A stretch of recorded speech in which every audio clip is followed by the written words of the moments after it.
1993 entrou em vigor a Lei Complementar 75, que regulamenta a organização, as atribuições e o Estatuto do Ministério Público da União. De lá para cá, o MP traçou um histórico de muito trabalho no papel de fiscal da lei e defensor dos direitos do cidadão. A partir de hoje, para celebrar os 20 anos da legislação, o programa Interesse Público vai apresentar uma série especial de reportagens sobre o tema. Na primeira, você vai acompanhar as transformações vividas pelo Ministério Público na transição da ditadura para a democracia.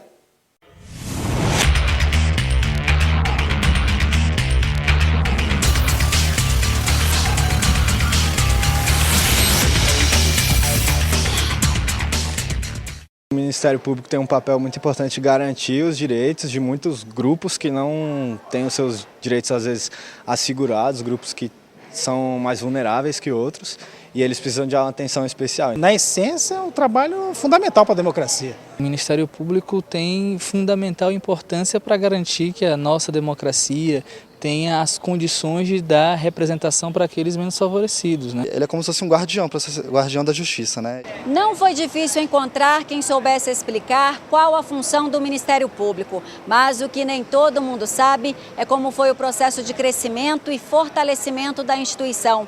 Para entender melhor essa história, temos que voltar um pouco no tempo, um período difícil para a democracia brasileira. Em 1964, o país vivia uma ditadura militar. Os direitos civis foram suprimidos e a liberdade cerceada. Os meios de comunicação sofriam censura. Nas ruas havia repressão aos movimentos sociais e a qualquer oposição. A tortura chegou a ser utilizada contra presos políticos e muitos perderam a vida. Nessa época, o Ministério Público tinha uma atuação bem diferente da atual.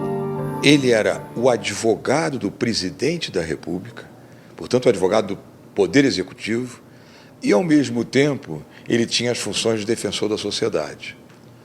Ora, isso não se casa de maneira nenhuma. Então, o Ministério Público Federal, criava muito mais força, tinha um volume muito maior, e praticamente se dedicava somente a esta função de ser o advogado do Poder Executivo. Eu dizia até do ditador de plantão. Quando você é advogado da União, você é parcial, você defende a União. E quando você é Ministério Público, você é imparcial. Você é custos legis, como se costuma dizer, ou seja, guardião da lei. Eu vou discutir a legalidade, vou defender a legalidade e não ter interesses de pessoas como é a pessoa da União. Só 20 anos depois começa o processo de abertura política. Em novembro de 1985, a emenda constitucional de número 26 convoca a Assembleia Nacional Constituinte, com a responsabilidade de elaborar uma outra Carta Magna. Os trabalhos começam no início de 1987 e terminam em 5 de outubro de 1988. Neste dia histórico nasce a Constituição Cidadã, que vem restabelecer o regime democrático. Declaro promulgada o documento da liberdade, da dignidade, da democracia, da justiça social no Brasil. Que Deus nos ajude que isto se cumpra. É preciso que cada um saiba o seu papel, que reclame os seus direitos, mas que faça tudo dentro da lei, dentro da normalidade, sem tentativas autoritárias. Isso é muito importante. A democracia se fundamenta nesses princípios. A Constituição de 88 fortaleceu os direitos e as garantias individuais e também apresentou um novo Ministério Público, fiscal da lei e defensor da sociedade. O órgão deixou de pertencer ao Poder Executivo, passando a ter independência funcional e administrativa. O Ministério Público é um pilar fundamental de qualquer democracia. Não é só no Brasil. Qualquer tentativa de interferir no Ministério Público é antidemocrático. Então, não basta dizer que o Ministério Público é independente, é preciso respeitá-lo como uma instituição independente. A Constituição fez referência expressa ao Ministério Público no capítulo das funções essenciais à Justiça.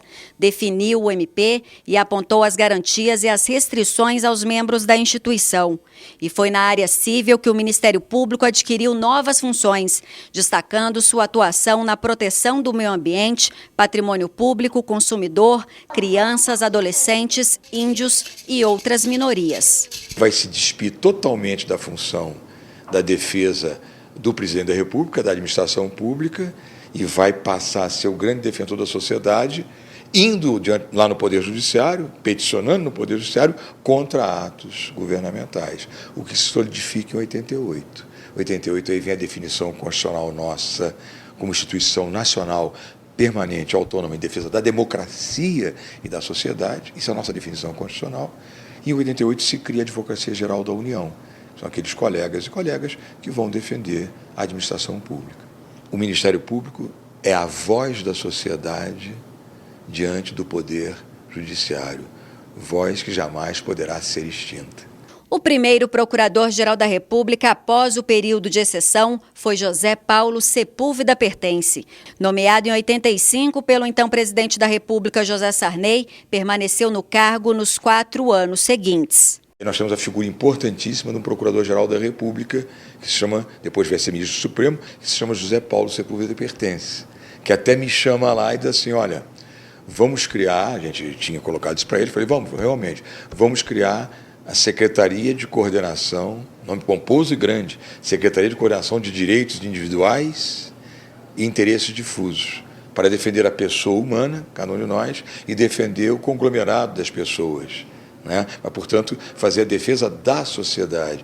Sepúlveda Pertence ainda foi o responsável pelo envio ao Congresso Nacional do projeto que originou a Lei Complementar 75, conhecida como Lei Orgânica do Ministério Público da União. Pertence foi a pessoa que aglutinou essas ideias latentes, não era só dele, havia uma reivindicação muito grande, dado a abertura do diálogo que ele teve como Procurador-Geral, e possibilitou esse movimento crescer, inclusive em departamentos internos, para a estruturação do Ministério Público.